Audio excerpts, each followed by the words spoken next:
So, all right, so if we're not eating them on a half shell, one of my favorite things is fried oysters.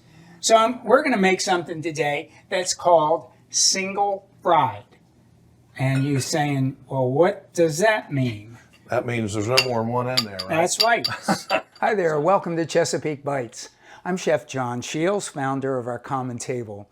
Join us as we travel around the bay, taking tasty bites of all that Chesapeake has to offer.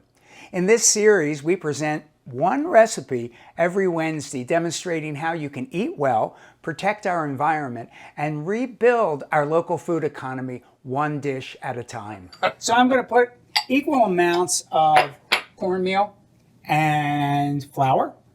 Going to take some salt, about a tablespoon for this. Also, going to put a little bit of Old Bay in. Again, another about tablespoon of that. And about a teaspoon or so of cracked black pepper. It's a pretty simple dredging mixture. This can work for anything. You could use this for catfish. You could use it for, just about anything that you like to fry. And it depends, if you want it hotter, put a bunch of more pepper in it. If you like a little bit spicier, put some more Old Bay into it, or you could put some cayenne in with it as well. Okay.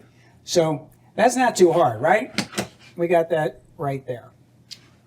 So as everyone can see, like that. Then we have something that is absolutely beautiful. Shucked oysters. Beautiful. Look at these. Look at these. They're absolutely gorgeous. And so some people, they'll do different things. They'll double flour. They'll flour it first, then they'll put it in an egg mixture, and they'll do yada, yada, yada. I don't like it. Okay. I go for simple. You're a purist. I'm a purist. So look at all that liquid in there. Mm-hmm. Everybody see that? Mm-hmm. That's oyster liquor. And oyster liquor is like one of the best things in the world. And is like, I call Chesapeake gold. And you don't get rid of it. You save it. You can use it. It's almost like a fish stock. It's got so much flavor. How about that? Yep. I would say it's the oyster's answer to your baiter. There you go. Yeah, Okay. yeah. All right. Well, that makes sense. That makes sense. Well, it's a lot of flavor in there. There's a lot of flavor in it. You got it. You got it. And, That is and beautiful. whenever you put it in anything, like if we were making an oyster stew, putting that liquor in there, that's what gives it all the flavor. Yeah. There you go. And I know a lot of new recipes now are coming out with like oyster liquid as a flavoring. I guess because it's really got a great texture and taste. It does. It's pretty amazing. So, again, this is really very, very simple stuff, but it's really tasty stuff. So I'm not doing a whole lot of pushing or taking. I'm just tossing these gently oysters in there.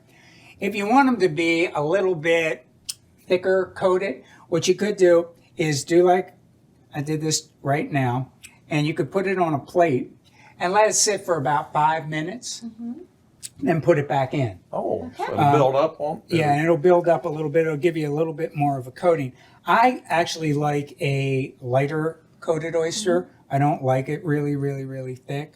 So you want to have some nice hot oil. Oh boy, that's ready. That's ready. Whoa. Look at that. Pretty. All right.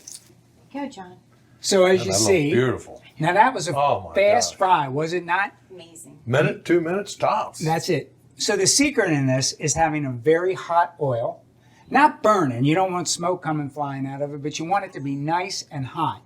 And you get those oysters in there. They don't absorb all the oil, and they're nice and crisp and beautiful. Beautiful. And this is just an amazing kind of, dish that you can have. So you can have this as an appetizer. You could have it as your entree. Thanks so much for watching. We hope that you got some ideas to recreate in your own kitchen and learned a little something along the way.